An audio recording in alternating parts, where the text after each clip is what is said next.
I do want to ask you, since you're on the House Foreign Affairs Committee, about these hundreds of pagers in Lebanon that simultaneously exploded yesterday. Israel has refused to comment publicly on the explosions, but CNN has learned the attack was an Israeli operation.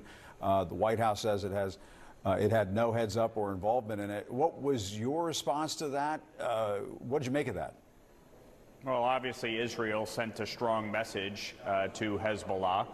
And, ultimately, Hezbollah was obviously using pagers as a means around what they thought was Israel's ability to track their intentions and movements. And I think given Hezbollah's commitment to eradicating the state of Israel, given Hezbollah's commitment to doing the bidding of Iran, and utilizing pagers as a vehicle by which to act, I think obviously Israel sent a strong message.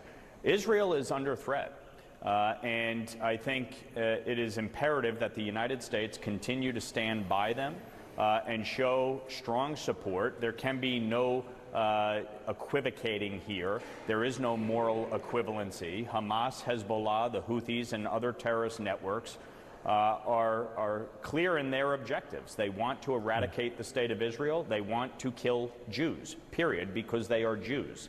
And I think that is something that Israel has to contend with, and the United States needs to be very clear-eyed. When Kamala Harris says that she's open to an arms embargo, that is disconcerting to me. When the administration lifts sanctions on Iran and allows the illicit oil trade between Iran and China to the tune of $100 billion, which is being used to fund not only their nuclear program, but Hamas, Hezbollah, and the Houthis, that is disconcerting. It's why I fought to get the SHIP Act and the Iran-China Energy Sanctions Act as part of the supplemental aid package. Kamala Harris and Joe Biden have thus far refused to implement the SHIP Act and crack down on that illicit oil trade. It needs to happen immediately, because that is what is funding Hezbollah.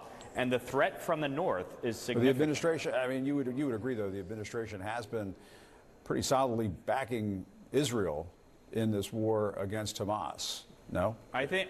Yeah. Listen, I think the administration, by and large, obviously has backed Israel. However, I think they have taken some steps that have clearly undermined Israel.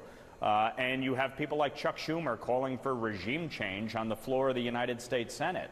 That does not help our ally as they're under threat. And when you withhold weapons, when you openly consider an arms embargo, as Kamala Harris has stated, when you don't crack down on the illicit oil trade between China and Iran, then you are undermining Israel's ability to not only defend itself, but obviously you are emboldening their enemies.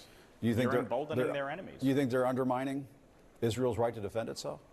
Ability to defend itself? When the vice president openly says that she is considering an arms embargo, when the vice president says, I've seen the maps, you can't go into Rafah, meanwhile, that's where Israeli hostages and American hostages are being held.